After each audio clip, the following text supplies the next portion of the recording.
esteja convosco. Ele está no meio de nós. Proclamação do Evangelho de Jesus Cristo, segundo Mateus. Ao saber que João tinha sido preso, Jesus voltou para a Galileia, deixou Nazaré e foi morar em Cafarnaum, que fica às margens do mar da Galileia, no território de Zabulon e Neftalí, para se cumprir o que foi dito pelo profeta Isaías: terra de Zabulon, terra de Neftalí, caminho do mar, região do outro lado do Rio Jordão, Galileia dos pagãos. O povo que vivia nas trevas viu uma grande luz, e para os que viviam na região escura da morte brilhou uma luz. Daí em diante, Jesus começou a pregar, dizendo: convertei-vos, porque o reino dos céus está próximo. Quando Jesus andava à beira do mar da Galileia, viu dois irmãos, Simão, chamado Pedro, e seu irmão André. Estavam lançando a rede ao mar, pois eram pescadores. Jesus disse a eles: segui-me, e eu farei de vós pescadores de homens. Eles imediatamente deixaram as redes e o seguiram. Caminhando um pouco mais, Jesus viu outros dois irmãos, Tiago, filho de Zebedeu, e seu irmão João. Estavam na barca com seu pai Zebedeu, consertando as redes. Jesus os chamou. Eles imediatamente deixaram a barca e o pai e o seguiram. Jesus andava por toda a Galileia, ensinando em suas sinagogas, pregando o Evangelho do Reino e curando todo tipo de doença e enfermidade do povo. Palavra da salvação. Glória a vós, Senhor.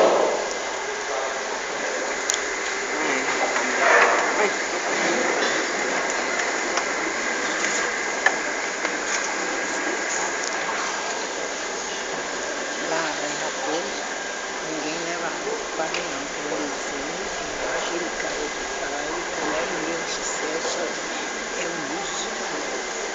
Tem algum preguiçoso aqui? Nem eu sou preguiçosa. É preguiçoso? Eu sou, né? Por que eu estou perguntando isso? Eu sou preguiçosa. Porque Jesus chama trabalhadores para a messe. A messe é grande e os operários, os trabalhadores são poucos. Então Jesus chama trabalhadores. Interessante que na Bíblia Jesus não chama desocupados para o trabalho. É sempre alguém que está fazendo alguma coisa.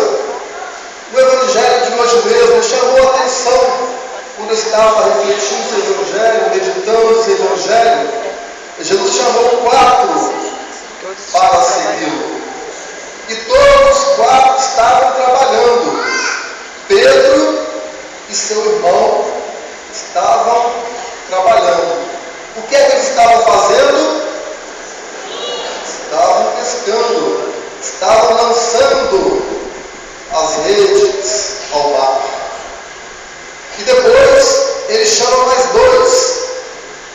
Ambos também estão trabalhando. Estavam consertando as redes.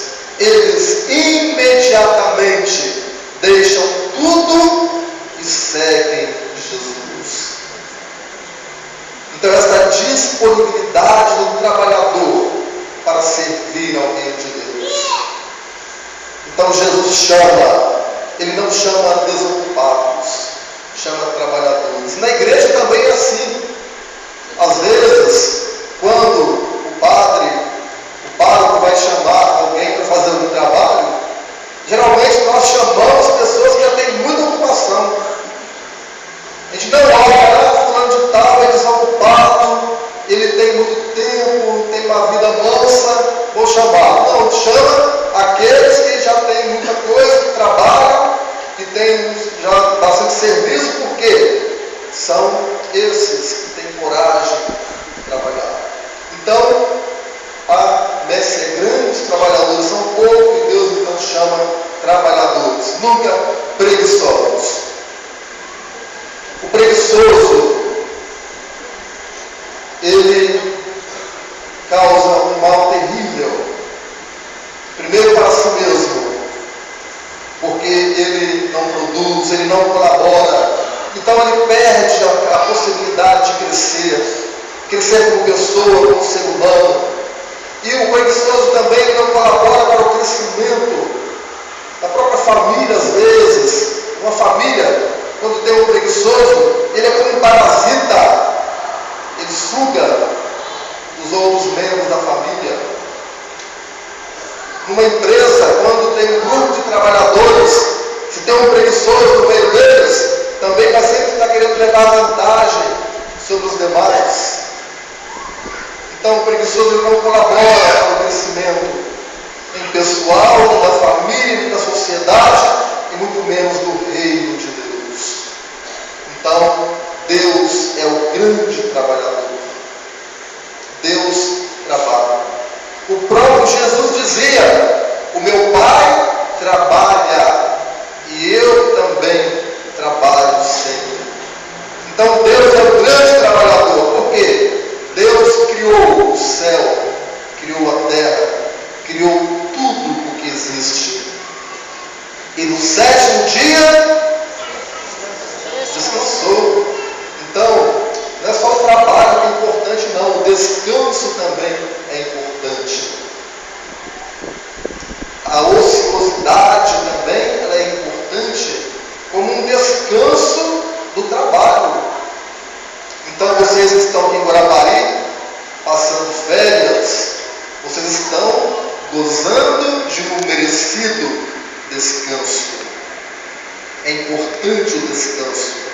As próprias leis de trabalho também, elas defendem o descanso do trabalhador.